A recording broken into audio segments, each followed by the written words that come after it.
নমস্কাৰ বাস্তু আছাম অনুষ্ঠানলৈ আপোনালোক সকলোকে স্বাগতম জনাইছোঁ। আশা কৰোঁ আপোনালোক সকলো ভালে আছে, কুশলে আছে, মংগলে আছে। আজি আপোনাৰ আলোচনাৰ বাবে লৈ আহিছোঁ এটা অতি গুৰুত্বপূৰ্ণ বিষয় যে সিংহ ৰাশি 2026 বৰ্ষটো সিংহ ৰাশি সিংহ লগ্ন লোকৰ বাবে কেনেকুৱা যাব। সিংহ ৰাশিৰ লোকৰ 2026 চনৰ সম্পূৰ্ণ বাৰ্ষিক ৰাশিফল। আমাৰ মূল বিষয়বস্তুলৈ আগবঢ়াৰ আগতে আপোনালোক সকলোকে জনাই লওঁ কিতাপৰ কথা। ইতিমধ্যে সকলোৱে গমেই পাইছে আমাৰ দ্বাৰা ৰচিত বাস্তুশাস্ত্ৰৰ ওপৰত দুখনি গ্ৰন্থ। প্ৰথমখনি গ্ৰন্থ বাস্তুশাস্ত্ৰৰ প্ৰয়োগেৰে সলনি কৰক আপোনাৰ ঘৰখন, আৰু দ্বিতীয়খনি গ্ৰন্থ বাস্তুশাস্ত্ৰৰ প্ৰয়োগেৰে সৌভাগ্যশালী কৰক আপোনাৰ ঘৰখন। হয়, এই দুখন গ্ৰন্থ বৰ্তমান অনলাইন যোগে এভেইলেবল আছে। অফলাইন যোগে বা অসমৰ কোনো কিতাপৰ বিপণীত আপোনালোকে এই গ্ৰন্থ ক্ৰয় কৰিব নোৱাৰিব। আমাৰ স্ক্ৰীণত যি নম্বৰ দিয়া আছে হোৱাটছআপ যোগে আপোনাৰ নাম আৰু সম্পূৰ্ণ ঠিকনা আমালৈ প্ৰেৰণ কৰি যোন য'তে আছে নিজ নিজ ঘৰত থাকিয়ে আপুনি কিতাপৰ এটা কপি সংগ্ৰহ কৰিব পাৰিব। ইতিমধ্যে অসমৰ শত সহস্ৰজনে এই কিতাপ ক্ৰয় কৰি নিজৰ ঘৰখন বাস্তুসন্মত কৰিছে, শাস্ত্ৰসন্মত কৰিছে। এতিয়া হওক মূল বিষয়বস্তু। আজিৰ বিষয়বস্তু কি? সিংহ ৰাশি সিংহ লগ্নৰ লোকৰ বাবে 2026 চনটো কেনেকুৱা যাব। আমি যেতিয়া ৰাশি বুলি কৈছোঁ তেতিয়া নিশ্চয় আমি চন্দ্ৰ ৰাশিৰ কথা কৈছোঁ, অৰ্থাৎ জনম কুণ্ডলীত জন্মৰ সময়ত আপোনাৰ যি ৰাশি হৈছিল যাক আমাৰ ভাৰতীয়সকলে মুন চাইন বা চন্দ্ৰ ৰাশি বুলি কোৱা হয়। তাৰ উপৰিও আমি এটা কথা স্পষ্ট কৰি লওঁ, আমি কোনো জ্যোতিষী নহয়, আমি বাস্তুশাস্ত্ৰৰ অধ্যয়নৰ এটা অংশ হিচাপেহে এই ৰাশি বিশ্লেষণ আপোনালোকৰ সন্মুখত আগবঢ়াইছোঁ। সেইকাৰণে কুস্তি চোৱা ধৰণৰ যিকোনো কাম আমি নকৰোঁ। সেইকাৰণে ৰাশি সম্পৰ্কীয় কোনো ধৰণৰ ফোন কল বা প্ৰশ্ন আমি গ্ৰহণ কৰিবলৈ প্ৰস্তুত নহয়। আমাৰ মূল বিষয়বস্তুলৈ আগবঢ়াৰ আগতে সিংহ ৰাশি সিংহ লগ্নৰ মানুহ কেনেকুৱা হয়, দুটা চাৰিত্ৰিক বৈশিষ্ট্য আপোনালোকৰ আগত জনাই লওঁ। প্ৰথম, সিংহ ৰাশিৰ মানুহ এনেকুৱা মানুহ যি সম্পূৰ্ণ নিস্বাৰ্থভাৱে আনৰ কাৰণে সমৰ্পিত এটা ৰাশি। এইটো গুণ 12টা ৰাশিৰ ভিতৰত একমাত্ৰ সিংহ ৰাশি মানুহৰ মাজত আছে যি নিস্বাৰ্থভাৱে আন মানুহৰ কাৰণে সেৱা কৰিব পাৰে। ছেকেণ্ড, সিংহ ৰাশিৰ মানুহ খুব কেয়াৰিং স্বভাৱৰ হয়। পুৰুষ হওক মহিলা হওক খুব আনৰ যতন লোৱা প্ৰবৃত্তিৰ হয়। এই দুটা গুণ ঈশ্বৰ প্ৰদত্ত সিংহ ৰাশি সিংহ লগ্ন লোকৰ মাজত কম বেছি পৰিমাণে থাকে। সবিশেষ নজনাওঁ, যি আমি ইতিমধ্যে সিংহ ৰাশিৰ সম্পূৰ্ণ জীৱন বিশ্লেষণ শিক্ষক ভিডিঅ' আগবঢ়োৱা হৈছে। যিসকল লোকে এই ভিডিঅ' চোৱা নাই, আমাৰ চেনেলৰ ভিডিঅ' লিষ্টত গৈ আপোনালোকে এই ভিডিঅ' চাই নিজৰ বিষয়ে সম্পূৰ্ণ জানিব পাৰিব। এতিয়া হওক মূল বিষয়বস্তু। চাওক, সিংহ ৰাশি অধিপতি সূৰ্য, শুভ ৰং বগা বা চিলভাৰ, শুভ বাৰ দেওবাৰ।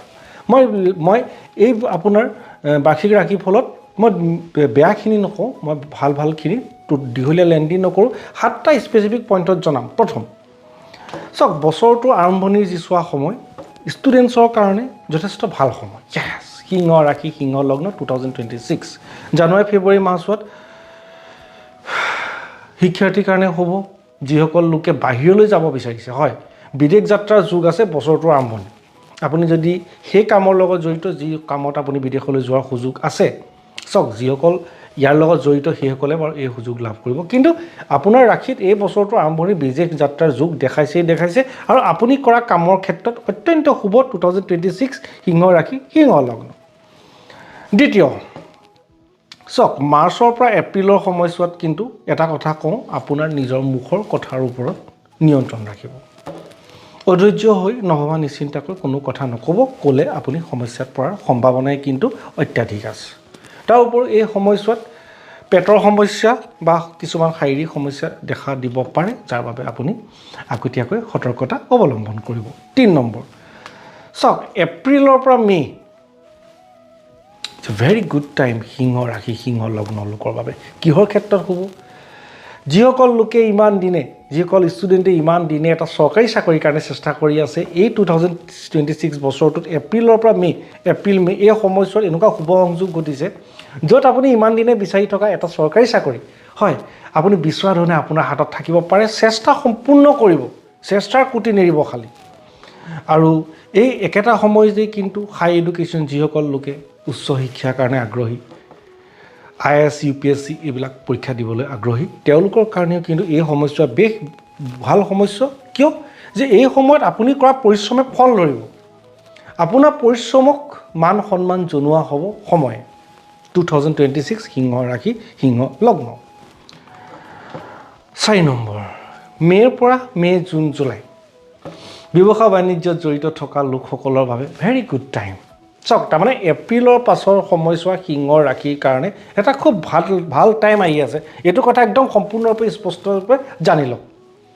সিংহ ৰাশি সিংহ লগ্ন জাতক জাতিকা পুৰুষ মহিলা উভয়ৰ বাবে 2026 বছৰটোত এই সময়ছোৱাত মে'ৰ পৰা জুনলৈকে এই সময়ছোৱাত ব্যৱসায়িক ক্ষেত্ৰত বিশেষভাৱে শুভ। যিসকল লোকে নতুন ব্যৱসায় আৰম্ভ কৰিম বুলি ভাবিছে নিশ্চয় কৰক। যিসকল লোকে এক্সিষ্টিং ব্যৱসায়ত আছে সম্প্ৰসাৰণ কৰিম বুলি ভাবিছে সম্প্ৰসাৰণ কৰক বা সংযোজন কৰক এইটো বছৰ আপোনাৰ কাৰণে কেৰিয়াৰ ক্ষেত্ৰত যথেষ্ট সুফলাফল দিব সিংহ ৰাশি সিংহ লগ্ন 5 নম্বৰ চাওক আগষ্টৰ পৰা আগষ্ট ছেপ্টেম্বৰ অক্টোবৰ এই সময়ছোৱাত আমি দেখা পাইছোঁ আপুনি কিন্তু নিজৰ কৰ্মক্ষেত্ৰত যোনে যি কৰ্মক্ষেত্ৰতে জড়িত নাথাকক কিয় এচিভমেণ্ট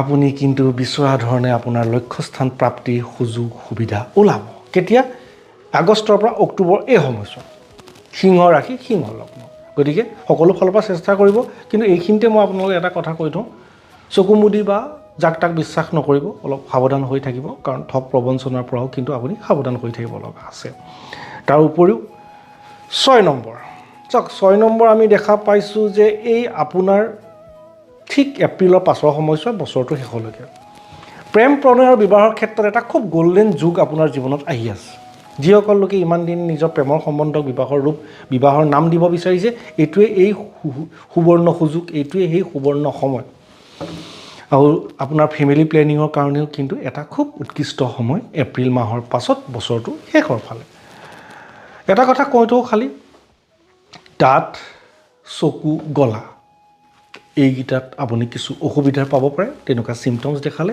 চিকিৎসকৰ লগত দেৰি নকৰাকৈ আপুনি কনচাল্ট কৰিব যাতে এই ৰোগ বৃদ্ধি নাপায় 7 নম্বৰ আৰু অন্তিমটো চাওক জুন মাহৰ পাছত এই বছৰটোত ভগৱানৰ কৃপাত সিংহ ৰাশি সিংহ লগ্ন লোকৰ প্ৰপাৰ্টি সম্পত্তি লাভ দেখাইছে এটা খুব ধুনীয়া টাইম আহি আছে য'ত আপুনি সম্পত্তি লাভ কৰিব পাৰে অৰ্থাৎ আপুনি যদি ইমান দিনে ভাবি আছে এটা মাটি কিনিব পাৰিব ইমান দিনে যদি ভাবি আছে এটা ঘৰ বনাম এটা ফ্লেট ল'ম সেই কাৰ্য কৰিব পাৰিব কাৰণ এই বছৰটো কিন্তু আপোনাৰ যথেষ্ট ফেভাৰত আছে সিংহ ৰাশিৰ প্ৰতিজন জাতক জাতিকে এটা কথা জানক এই বছৰটো 2026 এই বছৰটো সূৰ্যৰ বছৰ আৰু সিংহ ৰাশিৰ অধিপতি কিন্তু সূৰ্য দেৱতাই হয় গতিকে এই বছৰটো আপোনাৰ কাৰণে বিশেষভাৱে শুভ সিংহ ৰাশি সিংহ লগ্নৰ লোক চাওক ভাল বেয়া সমষ্টিটো জীৱন কাৰোটো সম্পূৰ্ণ ভাল নাথাকে কাৰোটো সম্পূৰ্ণ বেয়া নাথাকে এতিয়া এই বছৰটোত আপোনাৰ যি বেয়া আছে আমি দুটা নিয়ম কৈছোঁ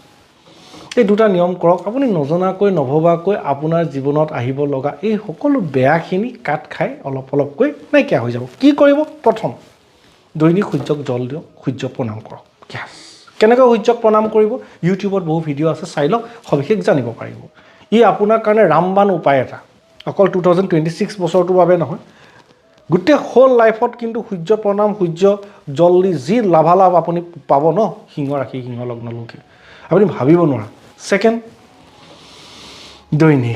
দৈনিক এবাৰ হ'লেও হনুমান চালিচা পঢ়ক আপুনি ভাবিব নোৱাৰিব ইয়াৰ কি ফলাফল আপুনি লাভ কৰিব পাৰে আশা কৰোঁ আজি এই ভিডিঅ'টোৰ মাধ্যমত এটা অতি গুৰুত্বপূৰ্ণ বিষয় জনাব পাৰিলোঁ যিমান পাৰে ভিডিঅ'টো শ্বেয়াৰ কৰক অসমৰ চুকে কাণে শ্বেয়াৰ কৰক যিমানে মানুহে জানিব সিমানে বেছি উপকৃত হ'ব আপুনি শ্বেয়াৰ কৰা এটা ভিডিঅ'ৰ পৰা এজন মানুহ বা এটা পৰিয়াল যদি উপকৃত হয় সিয়াটো এক ডাঙৰ পুণ্য যি আপোনাৰ জীৱনত সংযোজন হ'ব আপুনি আমি সকলো জীয়াই আছোঁ কিয় পুণ্য অৰ্জন কৰিবলৈ পুণ্য সঞ্চয় কৰিবলৈ আৰু আমাৰ জীৱনত এটা পুণ্য সংযোজন কৰিবলৈ ধন্যবাদ